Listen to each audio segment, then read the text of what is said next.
여러분은 말을 예쁘게 하는 사람의 공통점은 뭐라고 생각하시나요? 많은 사람의 공감을 받은 1위는 바로 고운 인성이었습니다. 말은 그 사람의 마음속에 있는 인성이 입을 통해서 나온 것이기 때문이죠. 하지만 막상 대화를 할 때 보면 말보다 더 중요한 것이 있습니다. 바로 몸짓, 표정, 눈빛을 전하는 몸입니다. 미국의 심리학과 교수인 메라비언의 연구에 따르면 말은 7%뿐이고 나머지 93%는 몸짓, 음색, 억양 등이 대화를 모두 차지했죠. 그래서 오늘은 여러분의 생활에서 바로 써먹을 수 있는 대화법 10가지를 소개하려고 합니다. 영상 아래에 좋아요와 구독 버튼 한 번씩 눌러주시면 정말 감사하겠습니다. 지금부터 시작합니다. 첫 번째, 대화할 때 몸을 뒤로 조금씩 빼라. 두 사람이 함께 이야기를 나눌 때 둘 사이에 나타나는 물리적 거리를 대화의 거리라고 한다. 대화를 하는 사람들을 가만히 살펴보면 놀랍게도 모두가 서로 다른 정도의 거리를 두고 이야기를 나눈다는 것을 알게 된다. 우리는 대개 가까운 사람은 가까이, 서로 친하지 않은 사람들은 멀리 서서 이야기를 한다고 생각하지만 꼭 그렇지만은 않다. 실상 여성들과 남성들은 대화의 거리에 있어 서로 차이가 있다. 여성들은 친밀할수록 가까이에서 이야기를 나누고 남성들은 대개 일정한 거리를 유지하는 경향이 있다.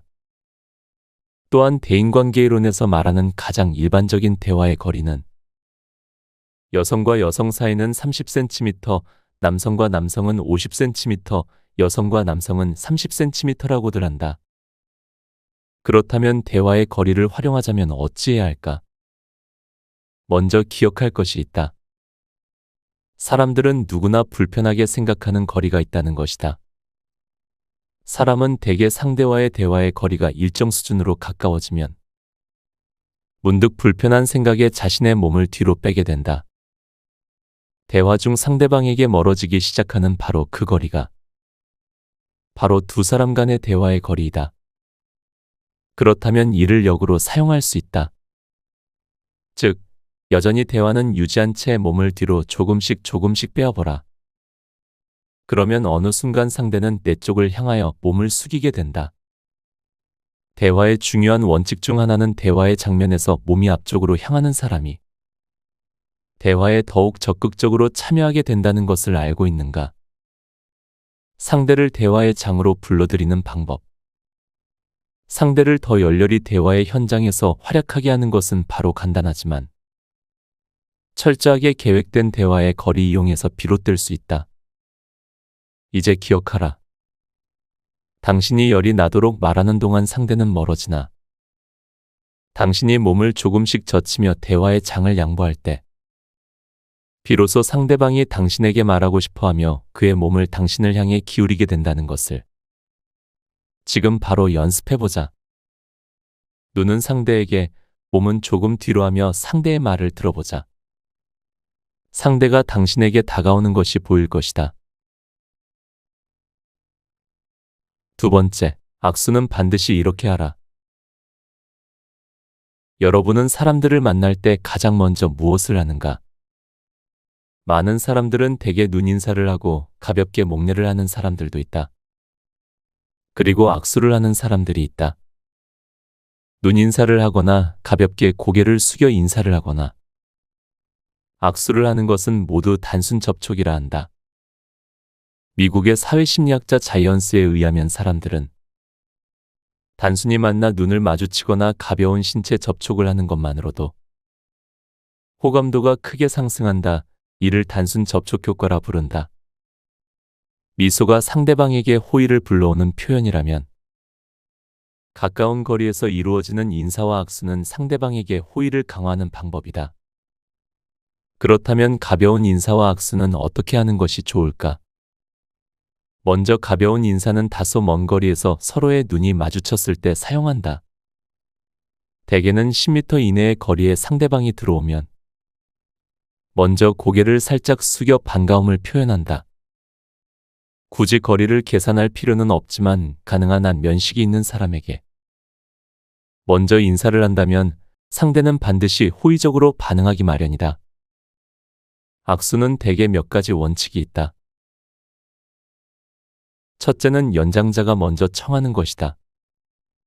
젊은 세대들에게 먼저 내민 인생 선배의 악수는 언제나 호의 이상의 존경으로 돌아온다. 둘째, 악수를 할 때 서로 맞잡은 손은 3에서 5회 정도 가볍게 흔들고 내린다. 손을 너무 꽉 잡거나 너무 많이 흔들게 되면 경우에 따라 상대방이 불편함을 느끼게 되고 악수의 효과가 줄어들기 쉽다. 특히 여성과 남성이 악수를 할 때에는 손끝을 살짝 잡는 정도로 하여 2에서 3차례 가볍게 흔들고 손을 내리면 된다. 눈인사나 악수는 늘 삶에 여유가 있고 자신감이 있는 사람이 먼저 하기 마련이다. 삶의 여유를 공유하고 호감을 증진시키는 방법은 간단하다. 먼저 인사하고 먼저 손을 내밀라. 먼저 내민 손, 그 간단한 손짓으로 여러분은 상대의 마음과 관심을 얻어내게 될 것이다. 세 번째, 상대를 80% 손아귀에 넣으려면 눈맞춤을 하라. 사람마다 눈의 느낌이 다르다. 시원한 눈, 울 것 같은 눈, 사랑스런 눈, 무서운 눈 등. 눈은 본다는 생물학적 의미 이상의 의미를 갖는다. 눈으로 말한다라고 할 만큼 사람의 감정을 담아낸다. 따라서 누군가와 대화를 할 때 눈을 보이지 않거나 눈길을 피할 때 우리는 그 사람을 속을 알 수 없는 사람이라고 여기고 심지어는 뭔가를 숨긴다고 의심하기까지 한다. 눈을 바라본다는 것은 무엇을 의미하는가? 눈은 말하는 대상을 관찰하는 도구이자 관찰의 결론을 담는 창과 같다. 눈을 잘 활용하면 좋은 관찰을 할 수 있을 뿐 아니라 당신의 마음의 결론을 보여줄 수 있다. 우리 몸의 감각 중 80%는 시각에서 비롯된다는 것을 아는가? 여러분의 눈은 전체 감각의 대변자이자 전체 인격의 발원자인 셈이다. 그렇다면 상대의 눈을 잘 바라보기 위해서는 어떻게 해야 하는가? 물론 상대의 눈을 대화 도중 지속적으로 응시하는 것이다. 잘 된다면 당신은 최고의 마술사처럼 상대를 사로잡게 된다. 그러나 문제는 상대의 눈을 보기 힘든 경우이다. 상대방을 보고는 싶지만 부끄럽기도 하고 어색하기도 하고 두렵기도 하여 상대의 눈을 볼 수 없는 경우도 많이 있다. 이때 보는 기술이 필요하다. 상대와 정확히 눈맞춤하기 어렵다면 눈 바로 밑 애교살 부분을 바라보기를 권한다. 상대의 눈 바로 밑 애교살 부분을 바라볼 때 상대는 당신이 그의 눈을 보는지 아닌지를 판가름하기 어렵다. 즉, 정확히 눈동자만을 바라보지 않더라도 상대의 시선을 지속적으로 대화 속에 머무르게 할 수 있고 동시에 상대의 마음도 그 자리에 머무르게 할 수 있다. 나는 당신의 손아귀에 있습니다라는 인도의 시인 타고르의 말은 눈을 마주치며 대화하는 당신의 눈길에 사로잡힌 대화 상대가 당신에게 보내는 말 없는 고백이 될 것이다. 이제 눈을 바라보며 그 사람을 사로잡으라. 네 번째, 15-3 법칙을 기억하라. 초등학생 300명을 대상으로 노이는 어떤 사람들인가에 대한 답변을 조사한 결과에서 39%의 응답자가 소리를 지르는 사람이라고 답변했다. 또한 많은 아이들이 노인들이 소리를 지르는 것은 화를 잘 내기 때문이라고 생각하고 있었다. 그러나 실상 시니어들이 큰 소리를 내는 이유는 크게 세 가지로 나누어진다. 하나는 노인성 난청 등 청력의 문제로 들리지 않아서, 그리고 다른 하나는 설득의 방법, 그리고 셋째는 분노의 표현이다. 귀가 들리지 않는 경우 자신이 잘 들리지 않기 때문에 다른 사람도 잘 들리지 않을 것이라는 생각으로 큰 소리를 내어 의견을 전달하기 쉽다. 청력 저하가 의사 전달에 장애가 된다면 보청기 같은 보조기구를 활용하여 문제를 빠르게 최소화할 수 있을 것이다. 문제는 두 번째와 세 번째로 설득과 분노의 표현으로 소리를 지르는 부분이다. 사람은 마음이 급할수록 잃은 것이 많을수록 빠르게 분노한다. 즉, 상처가 많은 사람이거나 성격이 급한 경우 빠르게 화를 내고 결국에는 남들에게 상처를 주고 동시에 남들에게 비난의 대상이 된다. 원치 않는 오해를 불러오는 소리 지르기, 그 노년의 낙인을 떼는 방법은 무엇일까? 15.3 법칙을 제안한다. 먼저, 화가 나는 시점에 말을 해야 한다면 말하기 전에 먼저 마음으로 10초를 세어보라. 10초는 짧지만 우리의 품위를 유지시키기에 충분하다. 열을 세는 동안 순간적으로 끓어오르는 화를 살살 달래보라.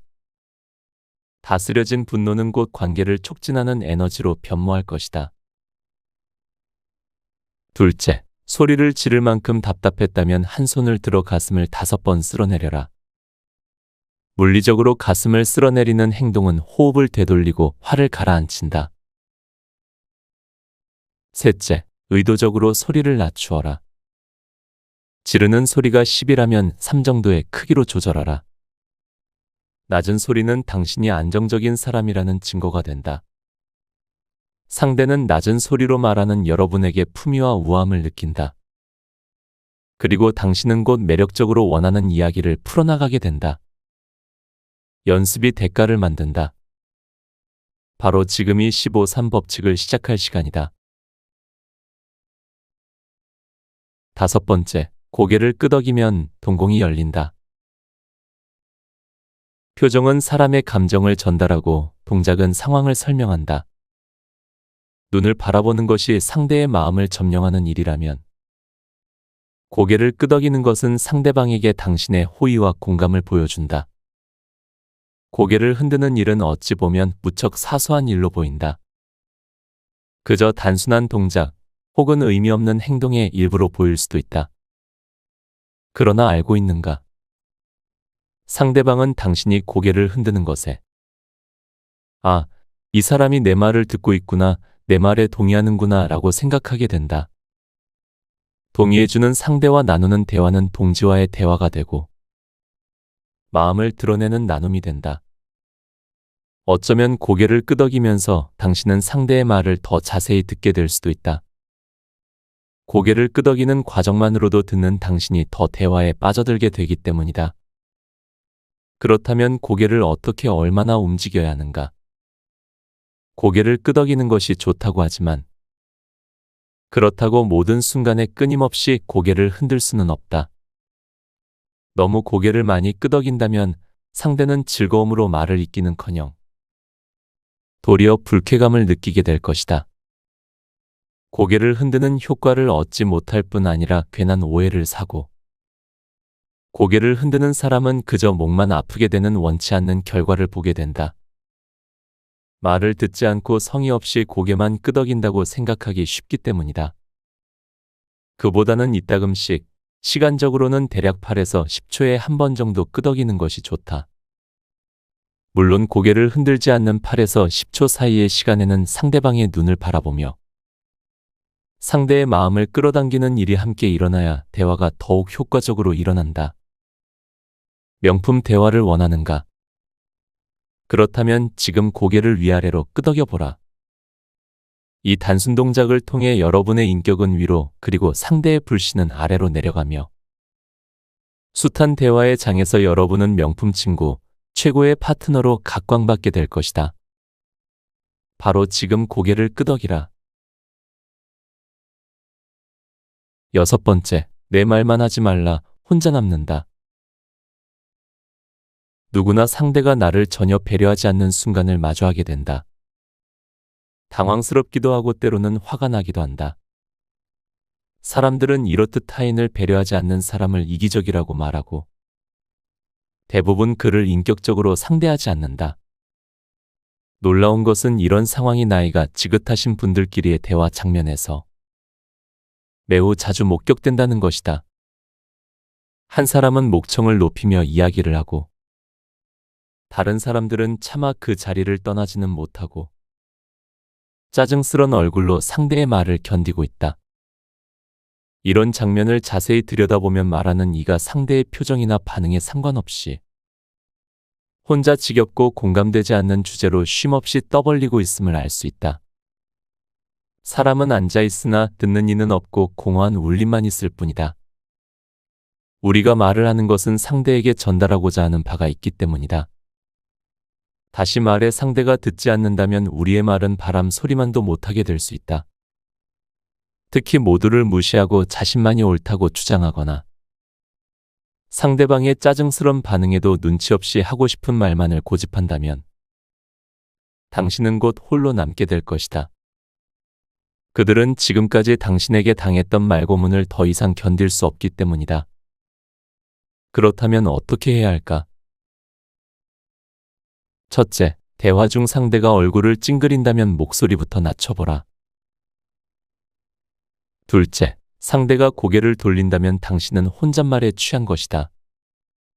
상대가 대화의 주제를 어떻게 생각하는지 물어보라. 셋째, 상대가 그 자리를 떠나간다면 그때는 잠시 멈춰서서 스스로를 성찰하라. 대화가 중단된 것이 자리를 뜬 말동무의 무례함 때문인지 아니면 당신의 혼자 떠들기 때문인지 냉철하게 살펴보라. 음성을 낮추고 상대의 의견을 묻고 상대와 함께 반응을 주고받는 것. 그것을 우리는 대화라고 말한다. 이 모습으로 돌아올 때 공허한 외침은 곧바로 존경스럽고 믿을 만한 대화로 변할 것이다. 그리고 바로 그 자리에서 여러분은 다시 만나고 싶고 이야기를 다시금 듣고 싶은 최고의 친구로 거듭날 것이다.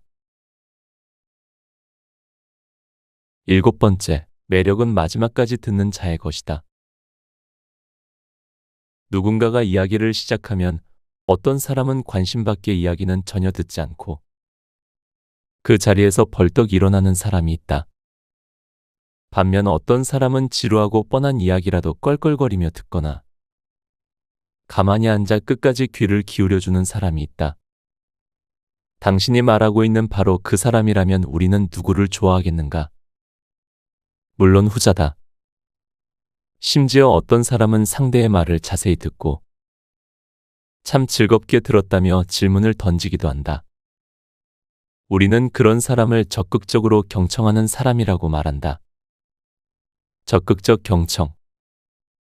사실 이 말은 상담 현장에서 내담자의 말을 충분히 귀 기울여 듣고 내담자의 표현 이면에 있는 감정까지 읽어내는 기술을 말하는 학술 용어였다.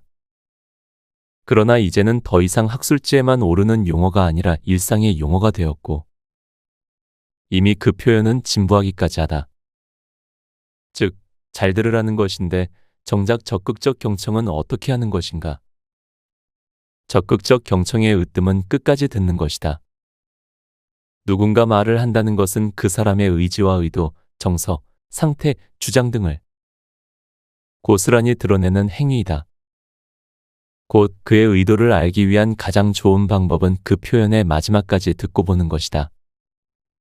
특히 노년기의 대화 장면을 자세히 들여다보면 대화 도중에 상대방의 말을 끊거나 대화 도중에 벌떡 일어나거나 말이 끝나기도 전에 상대를 비난하며 당신은 틀렸다고 말하는 경우가 참 많다. 잘 듣는다라는 것은 끝까지 들으며 상대를 이해하려는 태도이다. 여러분이 끝까지 누군가의 말을 침착하게 들어줄 때 비로소 상대도 나의 말을 끝까지 들어준다. 언제나 듣기는 상호작용이기 때문이다. 상대를 설득하고 싶다면 상대의 말을 끝까지 들으라. 상대의 말을 논박하고 싶다면 그리고 상대방을 내 편, 내 사람으로 만들고 싶다면 끝까지 들으라. 끝까지 듣기라는 인내와 배려 끝에 당신은 믿음과 신뢰, 존경이라는 값진 열매를 얻게 될 것이다. 여덟 번째, 공감하라. 공감은 말 그대로 마음을 함께한다는 뜻이다. 즉, 다른 사람의 마음과 나의 마음이 같아지는 순간 우리는 공감한다. 그러나 실제 공감은 더욱 사려 깊은 말로 해석된다. 바로 다른 사람의 마음속에 들어가 보는 것, 다른 사람의 입장이 되어 그 사람의 마음을 헤아려 보는 것이다. 필자는 종종 다른 사람의 입장이 되어본다는 말을 그 사람의 신발을 신어본다라는 표현으로 대신한다. 다른 사람의 신발은 직접 신어봐야 비로소 더운지 차가운지 뾰족한 게 들어가 있어 아픈지 알 수 있다. 그렇다면 공감은 내 마음 속에서 상대의 마음을 헤아리는 것으로 끝일까? 물론 아니다. 내가 누군가의 마음에 공감했다면 그 공감의 상태를 표현해 상대방이 이를 보고 들을 때 비로소 공감이 되는 것이다. 내가 공감했다는 것을 상대방에게 어떻게 알려줄 수 있을까? 공감했다는 것을 상대에게 전달하는 방법은 여러 가지가 있지만 가장 일반적인 몇 가지는 다음과 같다. 첫째, 상대의 마음과 상태가 내 마음에 와 닿은 것을 그대로 말로 전달하는 방법이다. 예를 들면 얼마나 힘들었을까, 무척 괴로웠겠다, 그 얘기를 들으니 내 가슴이 찡하고 눈물이 난다. 내 마음에 전달된 정서를 상대에게 말로 전하는 것이다. 둘째, 눈으로 말하며 고개를 끄덕이는 방법이다. 눈은 상대의 마음을 읽는 통로이자 동시에 내 마음을 전달할 수 있는 도구이기도 하다. 아픔과 슬픔의 감정을 담아 상대를 바라보며 그의 고통을 이해한다는 의미로 고개를 끄덕여준다면 상대방은 그 눈짓과 몸짓의 뜨거운 눈물로 응답할 것이다. 셋째, 상대의 아픔을 접촉으로 공감하는 방법이다. 말주변도 없고 눈을 바라보기도 어렵다면 고통 속에 있는 상대의 손을 꼭 잡아주거나 어깨를 가만히 안아주는 방법도 좋다. 이 세 가지 방법을 모두 사용한다면 상대방의 마음은 이내 감동과 고마움으로 가득 찰 것이다. 우리 모두가 누군가에게 받고 싶은 공감, 바로 그것을 사용해보라. 마음을 어루만져주는 그 말, 그 눈빛, 그 매만짐으로 당신은 모든 사람의 마음을 얻게 될 것이다. 9번째, 미소를 지어라. 노년기의 인간관계는 노년기의 행복을 좌우한다. 어떻게 하면 노년기에 매력적이고 만족스러운 대화의 장을 열 수 있을까? 사람은 누구나 첫인상의 마음이 움직인다. 아무리 좋은 특성을 가지고 있는 사람이라도 그 사람의 인상이 좋지 않을 경우 얘기를 꺼내기도 전에 돌아서기도 한다. 이미 세월 속의 이마에는 4천자가, 입 주위에는 8팔자가 그려져 있다. 그러나 알고 있는가? 사람은 생김새가 아니라 이미지를 통해 상대방에게 호감을 주게 된다는 점을 우리는 언어로만 말하지 않는다. 가장 먼저 그 사람의 호의적 이미지, 곧 그 사람의 미소를 통해 대화의 문이 열린다. 특히 좋은 이미지를 만들어내는 미소는 매력적인 노년의 대화를 여는 첫 단계가 된다. 그렇다면 매력적인 미소, 어떻게 하면 좋을까? 먼저 가장 신뢰할 수 있는 미소를 지으라. 윗니와 아랫니 사이의 빨대를 살짝 물었다고 생각하고 입술 끝을 올려주는 방법이 바로 그것이다. 가장 신뢰할 수 있는 미소야말로 상대의 마음의 빗장을 열고 함께 삶과 기쁨을 나누고자 하는 의지를 표현하는 가장 확실한 방법이 된다. 둘째, 미소가 습관이 되도록 하라. 심리학에서는 어떤 행동이 습관이 되기 위해서는 대개 3주 정도가 필요하다고 말한다. 이제 3주 동안 나의 기분과 상관없이 사람들과 눈이 마주칠 때마다 미소를 지어보라. 상대가 함께 웃지 않더라도 염려하지 말라. 이탈리아의 리촐라티 교수의 연구 결과처럼 웃는 장면을 보는 사람은 자신도 모르게 웃는 근육이 움직이게 된다. 여러분의 미소는 늘 다른 사람의 미소와 긍정적 반응을 얻어내게 된다. 3주 동안의 연습을 통해 여러분과 함께하는 사람들의 호의적인 태도 변화를 눈으로 확인하게 될 것이다. 연습이 대가를 만든다라는 독일 속담이 있다. 이제 3주 후면 여러분은 가장 신뢰할 수 있는 미소로 대화의 문 열기 전문가가 된 자신을 발견하게 될 것이다. 마지막, 매력적인 표정을 만들어라. 20대 그 시절 나의 얼굴은 어떠했는가? 그때는 좀 더 잘생겼으면, 좀 더 예뻤으면 하는 바람도 있었지만 지금은 그저 그때의 싱그러움이 그립고 아련하기만 하다. 나이가 들면서 주름이 생겨나고 검버섯이 늘고 탄력 없는 피부는 얼룩덜룩하기도 하다. 예쁘게 늙는 사람들도 많다지만 거울 속에 서 있는 자신이 딱히 매력적이지만은 않다.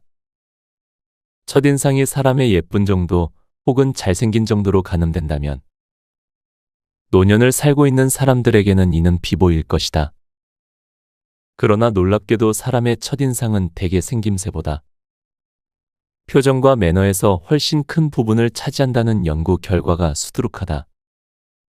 매력적인 대화가 우리에게 필요하다고 했는가?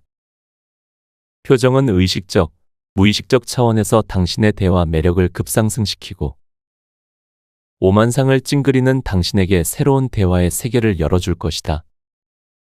긴장했을 때 사람들은 대개 미간을 찡그리거나 이마 근육을 올려 주름이 치게 한다.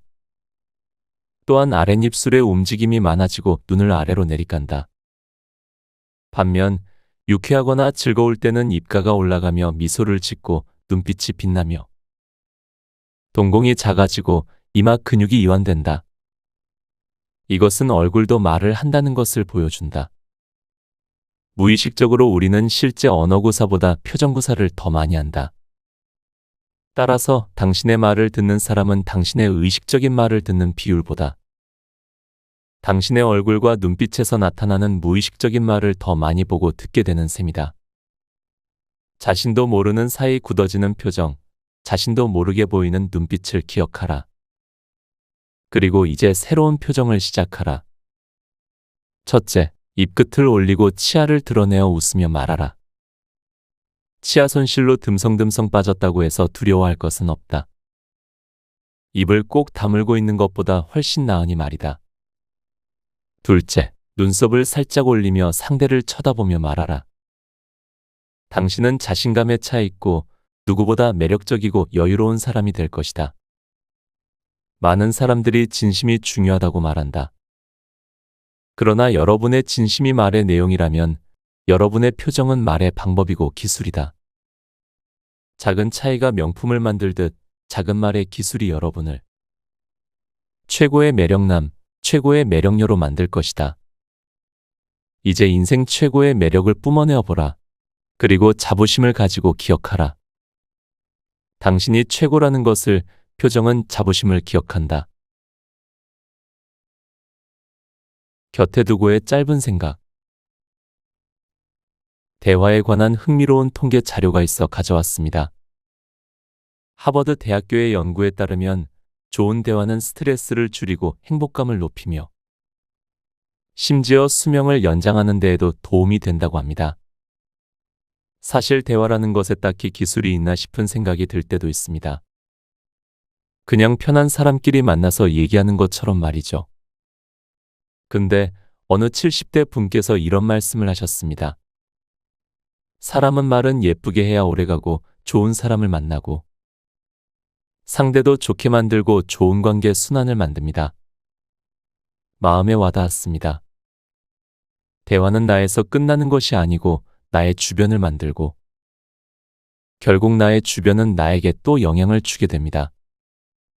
내가 좋은 대화를 나누고 다니면 내 주변에도 좋은 대화가 들릴 것이고 내가 나쁜 대화를 뱉으면 내 주변에도 나쁜 대화가 들리겠죠.